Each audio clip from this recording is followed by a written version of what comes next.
Hello, everyone, and welcome back to the Inquisitor Charge channel. Nice. So basically, we all know right now that Total War Warhammer 3 is kind of at a point where it's like. Let me try and explain. Basically, what I wanted to do is just a little critique, kind of like a review, kind of like a little spicy kind of take on how the game is at the moment. So basically, if you've never played Total Warhammer or Total War games in general, you have two sides, right? You have the open kind of turn-based side, which is a lot of like it's most comparable to Civ, is like what I like to compare it to. Um, and then you've got after that side aspect, which with turn-based and all the overworld stuff of managing your settlements and blah blah blah blah blah, you've got the battle side, which is where you go into a real-time strategy. You use all these units that you've recruited into your army, and you basically use them to participate in quite fun and engaging battles, right? Now, I am new to Total War and Total War Fantasy, Total War Warhammer Fantasy as well. So I picked up Total War Warhammer 2 just last year, really, near the beginning of last year. Let's say just off the top of my head because I can't remember the exact date. Right, so I'm fairly new to it all. I used to be, as you can probably tell from my channel and most of the themes that I go for, I'm into 40k, obviously. Warhammer 40k, which is the sci-fi version of the Warhammer like kind of universes or whatever you want to call them. And Warhammer Fantasy I never really got into, and then Total War Warhammer 2 did that for me. So that's why I have been playing that quite a while now, and I was really hyped for Total War Warhammer 3 when it just recently dropped. So the thing is with this game, right, is it had a lot going for it in terms of what the CA's introduced. I feel like they've introduced a lot of good stuff. You know, the new mechanics can work really well. All the demon factions are interesting. Khorne's got his unique mechanic and blah. You know, they all play really well into that. I just find that CA, although obviously COVID's effed up a lot of games, of course, and the development of these games, but it's a very fine line, isn't it, when it comes to discussing if games should just release because obviously people want them to release, or if the game developers should keep delaying it till it's actually ready. Now, in terms of my opinion, I feel like people should not release stuff half-assed. Okay, rather give how it used to be back in the day. You know, when you were like a teenager, or a kid, like back in the Xbox One game days. You know, everything launched pretty much perfect, pretty much completed. There was going to be no like this live service kind of like trap we seem to fall in a lot of these days. So with Warhammer 3, it got to beg the question of yeah, they already delayed it, of course, back last year as well, and yet it's still kind of released in a bit of a stage. So the community is very mixed on like the game at the moment. Some people hate it; they want Immortal Empires to come out, and some people love it. They love it to death, and will probably still play it until Mortal Empires, and then Mortal Empires is just the cherry on the top, so to speak. But for a lot of people, I find it's just draining to go through all the issues. You know, like playing this game over and over and over again, and you've got the bugs, the way the troops work, the minor settlement battles, which are just very numerous instead of. I mean, I know people wanted them, and they're a good addition. Don't get me wrong, but they do have some bad things. I'll talk about that in a second. Um, but like, I think the way they could have got around this is probably by introducing this minor settlement battles at like a tier 2, tier 3 settlement, or having that walled building. You know the one. As a way to kind of limit the frequency, shall we say, of these minor settlement battles. Siege battles I found not that bad. Then again, I've not really had a lot of siege battles from the campaigns I've played. Um, I've kind of resorted to. I don't know if you've watched my streams, you probably noticed I like to auto resolve a lot. and that's mainly because I find the minor settlement battles just a little bit tiresome. Like the way the AI gets like infinite supplies and you just boom tower, boom tower, boom tower. You get a tower, you get a tower. You know, it's like you kill one and like a couple of seconds later it's up again. It's annoying, man. In terms of going against people, like player versus player with them controlling a minor settlement, I haven't experienced that, so I can't really, and on my chest, can't really say as much about that.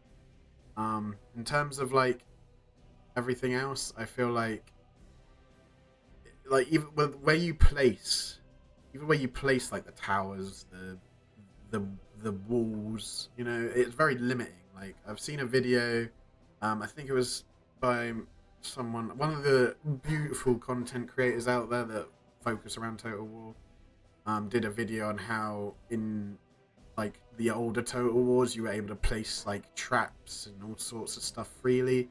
And it begs the question why the Total War Warhammer sort of games get like kind of dumbed down a lot. Again, this is me as a new person coming into this. I'm just trying to like sort of express my feelings. And I still love the game. I'll play multiplayer, but the solo narrative of the campaign is what drove a lot of people away, I feel.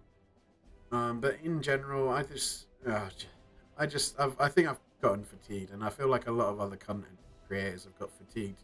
I'm not gonna name names or anything, but you know, just I definitely feel like people are starting to sort of see the game's issues and just they want more empires or they want more optimization and stuff like that. For example, I think if you try and play with more than like 2-3 people on any of the unit size settings, the game just struggles. So multiplayer co-op campaigns, at least for me, in my experience, I've seen different people's experiences, and it seems strange that like it runs so smoothly on certain people's like attempts at playing it, which I have no idea if it's just an internet thing or the host thing.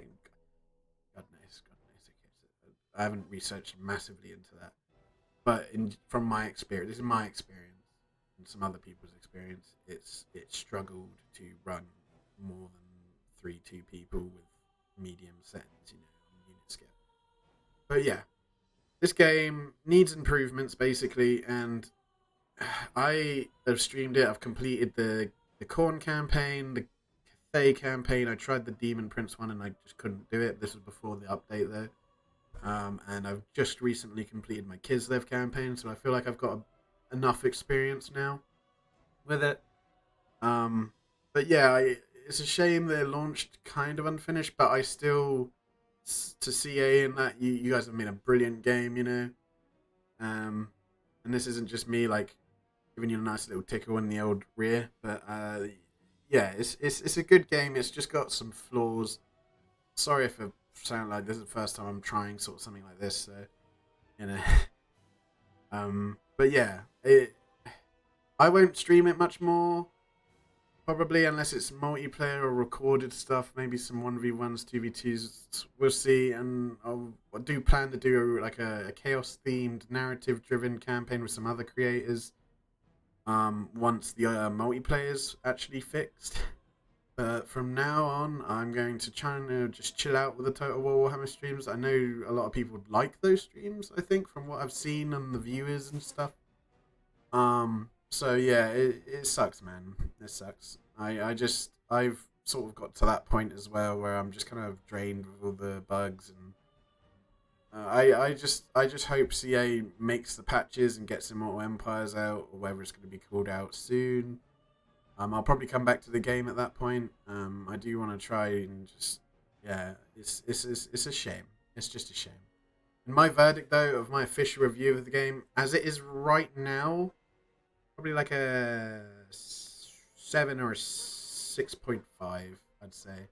I did enjoy it, and the initial hype got me going for it. I was like, oh yeah, Corn, fucking get in there.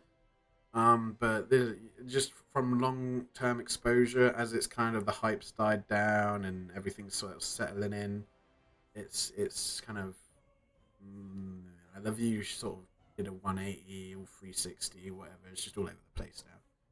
But yeah, if I was to recommend to you to buy it, I'd say maybe get it on Game Pass. or possibly wait till it goes on sale. That is my brutally honest opinion. If you're not familiar with this game and you've not tried it whatsoever, just do that. Okay. Um, uh, I'm not sure if you get the ogre bonus with Game Pass because obviously the ogres were a pre-order bonus and so forth, which is kind of sucky, but at the same time, it is what it is. But yeah, that's my honest thoughts about the game. Just waiting to see how this kind of how it's gonna be fixed. It's a shame it didn't release finished, and it's kind of gotten into this repetitive cycle of live service games now. Hello all, this is post-production Inquisitor here.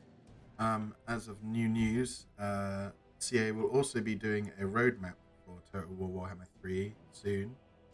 So yeah, it might reveal more. It might change people's opinions and stuff on it. Again, all the stuff you just heard from me is mostly just ramblings and waffling. I'm not really being serious. Don't take my word as law, for example, because this is my first time doing a review kind of video. So be gentle, be gentle.